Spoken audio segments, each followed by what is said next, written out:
നേരാങ്ങളെ ഞാൻ ഇങ്ങോട്ട് നോക്കിക്കേ. എടി നീ കാര്യം പറ, ഞാൻ കേട്ടാ പോരെ. ഞാൻ എന്തിനാ അങ്ങോട്ട് നോക്കണത്?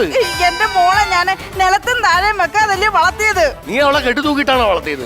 അതല്ലെന്ന്, തറയെ വെച്ച ഉറുമ്പരിക്കും തലയെ വെച്ച പേനരിക്കും ആ രീതിയിലല്ലേ ഞാൻ എന്റെ കൊച്ചിനെ വളർത്തിയത്. ഇതിന്റെ കല്യാണമായിട്ട് അവൾ എന്നോട് ഈ ചതി ചെയ്തല്ലോ അങ്ങള്.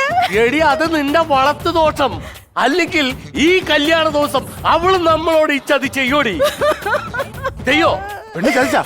ആ അറിയില്ല, പെണ്ണൊളിച്ചോടി. ആരാണോ ഒളിച്ചോടി? പെണ്ണ് ചതിച്ചെന്ന് പറഞ്ഞു. ചതിച്ചെന്ന് പറഞ്ഞ ഉടനെ ഒളിച്ചോടി എന്നാണോ നീ പറയുന്നത്? അല്ല, കല്യാണ വീട്ടിൽ പെണ്ണ് ചതിച്ചെന്ന് പറഞ്ഞാൽ ഒളിച്ചോടി എന്നാണ് എന്റെ അർത്ഥം. എടോ, അതൊന്നും അല്ലടോ. എന്റെ മോക്കെ നയൻതാര കല്യാണത്തിന് കൊടുത്ത അതേ സാരി വേണമെന്ന് ഒരേ വാശി. ആണോ? ആ വാശിയും കൊണ്ടിരിക്കും. ഒരുങ്ങിയിട്ടില്ല ഇപ്പൊ ഇതുവരെ. അവള് ഒരുങ്ങിയിട്ടുമില്ല, ഒന്നുമില്ല. എനിക്ക് മോനെ അത് ഓൺലൈനിൽ ബുക്ക് ചെയ്തിരിക്കുക. ആ സാധനം ഇപ്പോഴും എത്തിയിട്ടില്ല. അവള് വെയിറ്റ് ചെയ്തോണ്ടിരിക്കുക. ഇങ്ങോട്ട് വിളി, കാര്യങ്ങൾ പറഞ്ഞ് മനസ്സിലാക്കും മാമ. മോളെ ദാ വരുന്നേ, ഇങ്ങോട്ട് ഇറങ്ങ്.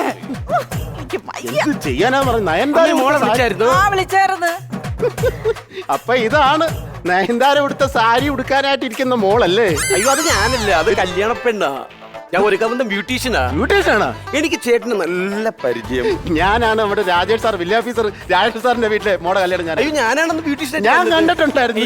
ഞാനായിരുന്നു അവിടുത്തെ സദ്യ. 4 കൂട്ടം പ്രഥമൻ ഉണ്ടായിരുന്നു. കഴിച്ചായിരുന്നോ? പായസം വെച്ചത് ചേട്ടനായിരുന്നു. അതെ അതെ. ഒന്ന് കാണാൻ വേണ്ടി ഇരിക്കുകയായിരുന്നു. എന്തിനായിരുന്നു? കക്കൂസിന്ന് 2 ദിവസം ഇറങ്ങിയില്ല, അറിയാവോ?